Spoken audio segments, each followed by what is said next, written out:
tengan todos ustedes un excelente jueves. Bienvenidos a Un Mundo de Economía, por aquí por Televisora del Táchira. Fidel. Gracias, Darcy. Muy buenas tardes, amigos. Bienvenidos todos. Hoy jueves vamos a tener nuestra sección de diálogo con una invitada muy especial y muy autorizada para hablar del tema que vamos a desarrollar. ¿Cuál es el tema?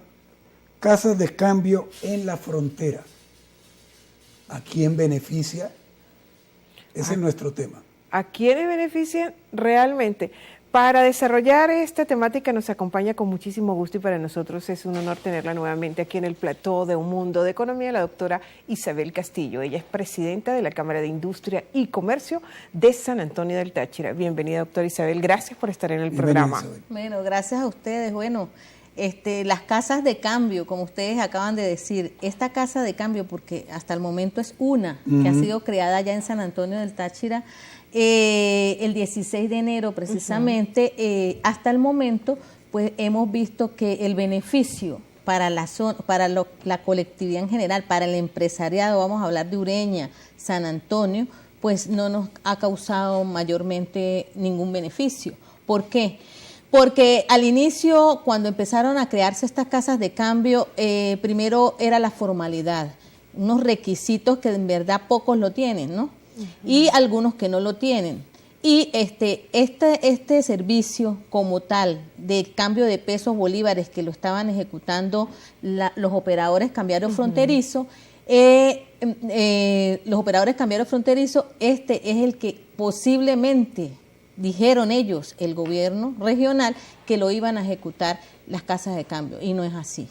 Porque a esas casas de cambio no tienen acceso las amas de casa, no tienen acceso el estudiante, no tienen acceso a aquellas personas que puede ir en un momento determinado con urgencia a buscar un medicamento, que se está realizando sus estudios de quimio, sus estudios de cualquier estudio, porque en San Antonio no contamos con ningún estudio radiológico en este momento especializado allí en San Antonio del Táchira ni Ureña. Incluso ningún servicio de especialistas, vamos a decirlo así, creo que van es una vez a la semana y por ende todas las personas acuden al norte de Santander.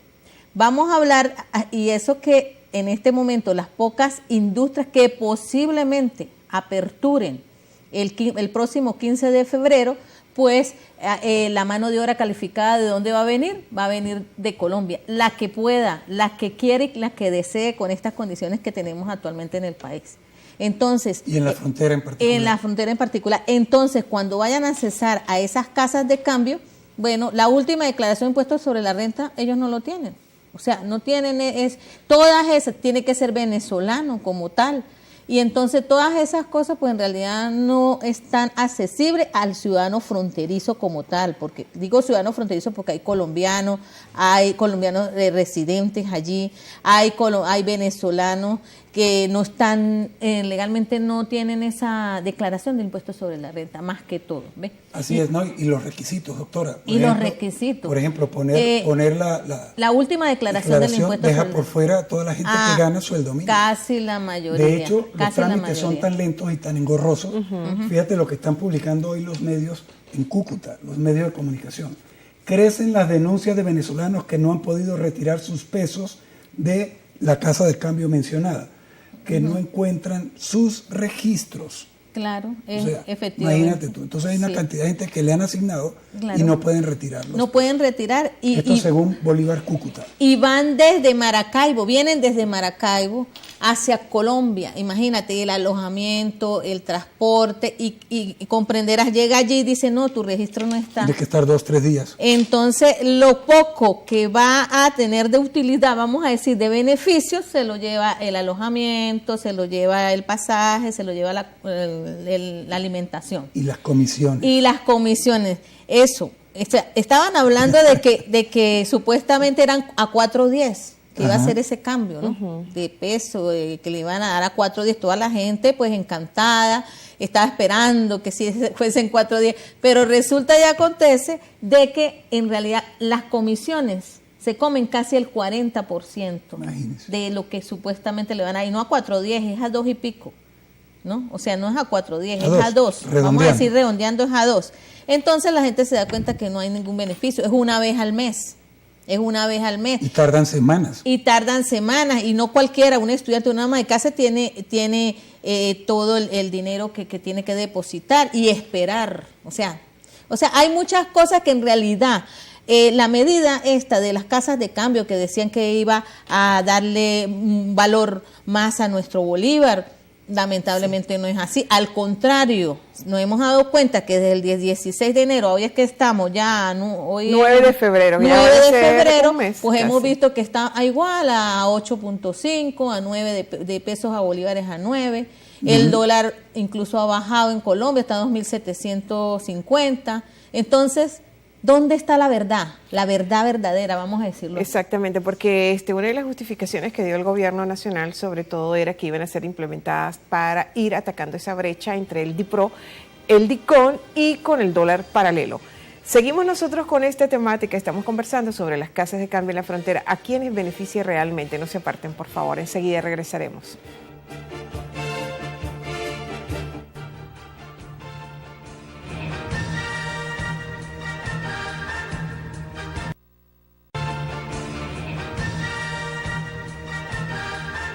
Seguimos en un mundo de economía. Amigos, muchas gracias por continuar con nosotros. De seguidas, estamos entrevistando a la doctora Isabel Castillo, quien es presidente de la Cámara de Comercio e Industria de San Antonio del Táchira. Y con ella estamos hablando sobre la situación de las casas de cambio en la frontera.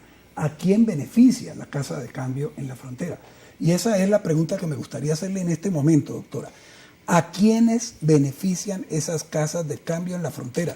Porque el 40% de todas las transacciones en pesos que se hagan en esa casa de cambio con sus sucursales, el 40% de esas transacciones se quedan vía comisión. ¿En manos de quién? De las casas de cambio. De las casas de Entonces, cambio. ¿de quién es el negocio?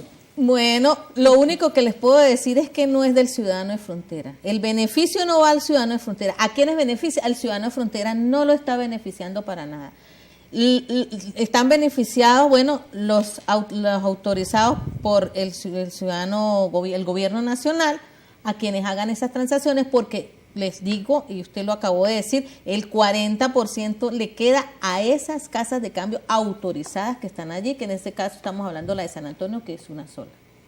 Eso, porque a los empresarios como tal, no por las razones por las cuales les acabé de mencionar. Y lo que hemos tenido en este momento es que en este momento sí deberían estar aperturadas los operadores cambiarios fronterizos, porque eso sí en realidad ejecutaban el servicio que nosotros necesitamos allá, aquel servicio que es de la ama de casa, del estudiante, del ciudadano de a pie, de los trabajadores de mano de obra calificada que tienen las empresas, porque para nadie es un secreto que vienen de allá de Colombia, aquella persona que va a comprar su medicamento, su alimento.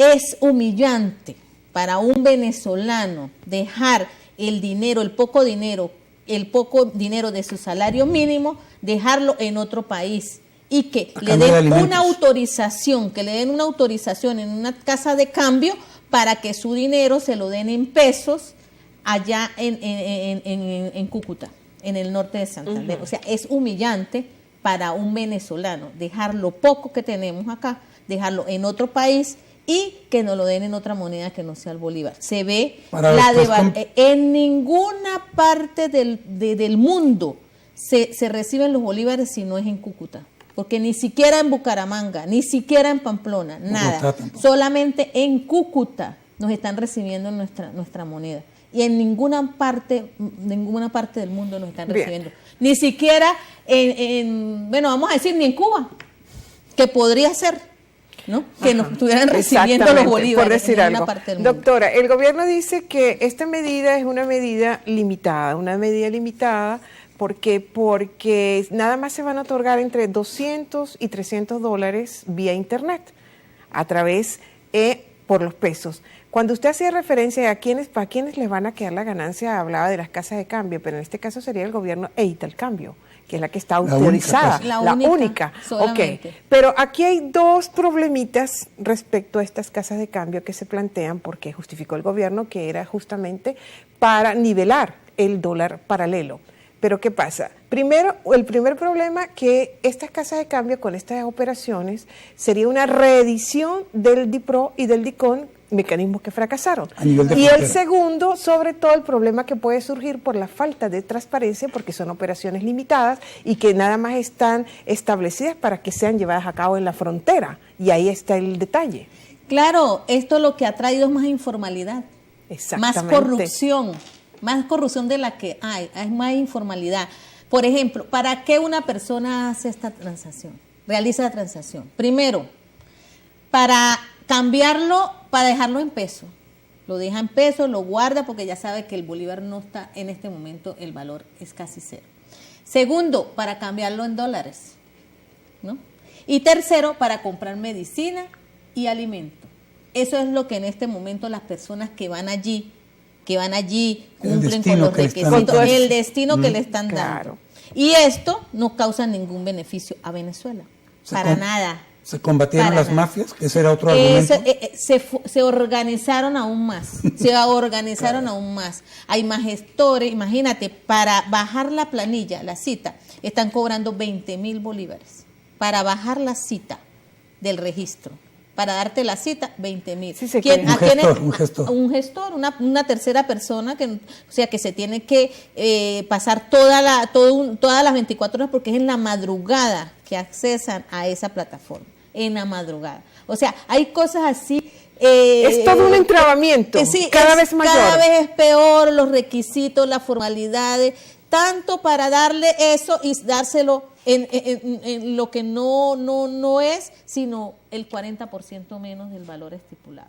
Entonces hay que hablar claro con la gente, hay que hablar claro con el empresariado. Sí, porque hay muchas dudas, la gente le pregunta a uno. Sin embargo, no es que nosotros querramos ser profetas del desastre, porque lleva menos de un mes las actividades de estas casas de cambio, pero es la evidencia de cómo se están llevando a cabo estas operaciones y todas las arbitrariedades que hay. No se está llevando de la mejor manera, la gente está muy descontenta, aquellos que han accesado a que ya le han, supuestamente ya han depositado, pero no le han dado todavía, algunos que ya se han dado, no, mira, no es esto, yo pensaba que era más, o sea, ya de verdad la gente está desencantada de esto y va a ser, lamentablemente lo tengo que decir, no soy pesimista, pero va a ser otro modelo fracasado.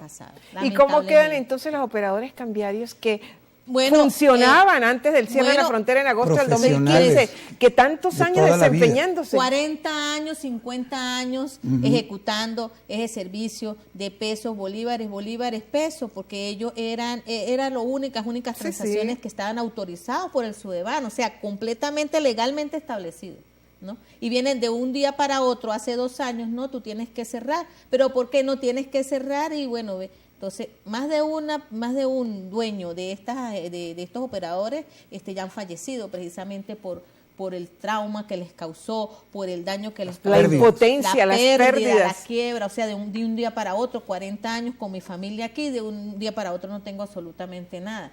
Muchos se tuvieron que ir obligados del país también. Entonces, los que quedaron, que son 17 operadores que están allí, no los que quedaron, sino que están allí esperando porque están esperando ante la decisión ante el contencioso administrativo, bueno, tienen que suspender o sea, en este momento tienen suspendidas sus actividades porque está suspendido todo, no pueden nada, precisamente está abierto un proceso y hasta que no haya la decisión, pues bueno, se verá, esperaremos. Pero el deber ser es que sean reaperturadas inmediatamente. Y una pregunta que me surge maliciosa, ¿por qué no darle permiso a 17 pero sí a 1?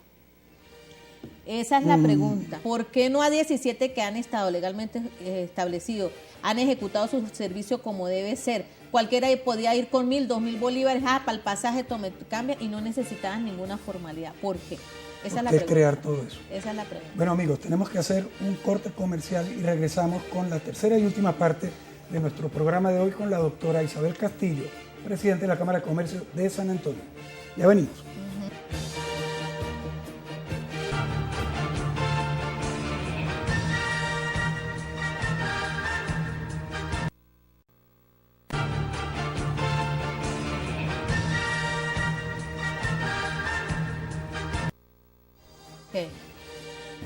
Y nosotros continuamos con más de Un Mundo de Economía por aquí, por Televisora del Táchira, conversando con la doctora Isabel Castillo, presidenta de la Cámara de Comercio e Industria de San Antonio del Táchira. Quedó una pregunta en el aire, Fidel. Ciertamente, doctora, y la pregunta era, ¿cómo es entonces el procedimiento que han captado ustedes en la frontera para reaperturar o para instalar casas de cambio? ¿Por qué negarle el permiso a 17 empresas que aún quedan del sector cambiario en la frontera tachirense, con historia de 5 décadas prestando el servicio? Negarle el permiso a esas empresas y cerrarlas y darle después el permiso solo a una casa de cambio. Sí, sí. Bueno, ¿cómo es eso? En realidad estos 17 operadores fueron llamados por el gobierno, incluso fueron a la Asamblea Nacional autorizados con un representante acá del gobierno regional y la propuesta fue que fueran empresas que si querían aperturar, que fuesen empresas mixtas. O sea, que no fuesen nada más del operador cambiario, sino empresas mixtas con el gobierno, ¿no? Entonces, lamentablemente, sí, no, ellos no accesaron a eso, porque en realidad ellos han venido trabajando desde hace 40 años. Es muy diferente el objeto de las casas de cambio al objeto que ellos tienen. Eso explica muchas es cosas. más generalizado, que puede ser pesos, bolívares, dólares, mientras ellos solamente es cambio de pesos, bolívares. O sea, ellos están más adaptados a la realidad fronteriza que las casas de cambio. Eso fue, y entonces, bueno, se fueron llamados y ahí están ellos esperando, porque Demandaron. a una tercera reunión que para ver qué, porque ellos no quieren, sino ellos quieren seguir siendo operadores cambiarios fronterizos y que como representante sea su propietario como tal, como ellos. Sí, era un régimen especial. Un que régimen tenía, que no especial, son casas sí, de bueno, cambio legalmente establecido, es una normativa. De acuerdo, Ajá. entonces, Ahora. a su respuesta de esa pregunta que quedó al aire, pues cada quien tenemos que sacar nuestras propias conclusiones. Así de sencillo, doctora. Ustedes el pasado 24 de enero se reunieron con sus pares, los representantes, los presidentes de cámaras de comercio e industria de Norte de Santander. En Cúcuta vino el presidente de Fedecámaras a nivel nacional, el primer vicepresidente, en fin, todos los presidentes de cámaras aquí en la frontera de Ureña, de San Antonio del Táchira. ¿Qué trataron en esa reunión y sobre todo cómo abordaron el problema de las casas de cambio? Bueno, ahí se analizó, en realidad, bueno, vimos que de verdad estas casas de cambio, así como están en este momento, no nos están beneficiando en nada. En primer lugar, pedimos urgentemente una reunión ante los gobiernos tanto de Colombia y Venezuela, ante las cancillerías, la reunión de los bancos, Banco Central de Venezuela y el Banco de la República, para que analicen lo más pronto posible y de verdad lleguen a una conclusión, a un acuerdo que en realidad sea beneficioso para ambos países, claro, tanto Colombia como Venezuela, porque como estamos completamente en desventaja total, ¿no? Entonces, si llegan a un acuerdo ellos dos, analizando el valor en realidad el valor del bolívar, porque en realidad lo que ahorita en este momento 0.85 pues tampoco es el valor del bolívar, bueno, entonces ya esa reunión, yo creo que ya hemos elevado ya esta solicitud, salió un documento de allí, de esa reunión, un acuerdo, una de esas fue esa. La otra es que solicitamos inmediatamente la reapertura total de la frontera, de carga, de personas, de vehículos, porque ya no hay argumento para mantener esta frontera como está. O se abre toda o bueno, vamos a ver qué hacemos, pero así no podemos seguir. No podemos seguir, las fronteras no pueden seguir cerradas, porque así como estamos llegando a acuerdos con cámaras de comercio de Colombia, porque siempre hemos mantenido una armonía entre nosotros, acuerdos binacionales, que nos hemos manejado muy bien con nuestros amigos de Colombia, del norte de Santander. O sea, nosotros llamamos a este bloque Norte de Santander, Ureña y San Antonio, ¿no? Y de allí incluso hay reuniones con las cámaras fronterizas, que la última se realizó en Riohacha y la próxima va a ser, si Dios quiere, en Maracaibo. Muy bien. ¿Okay? Qué bien, doctora. Bueno, muchas gracias. Okay. Fue un placer tenerla aquí con nosotros por sus muy valiosas opiniones. A ustedes, amigos, les informamos que hemos concluido el programa por el día de hoy. Mañana viernes vamos a repetir para ustedes, en vista de muchas solicitudes que hemos recibido, el programa que hicimos con el vicepresidente de Fedecámaras Nacional, con el doctor Larrazábal. Disfrútenlo, es muy importante. Con el doctor Carlos Larrazábal. Muchísimas gracias, amigos, por su atención, y ya saben que debemos conducirnos cada vez más con mucha inteligencia para compartir el protagonismo que hoy en día tiene la economía. Que tengan una feliz tarde. Buen provecho.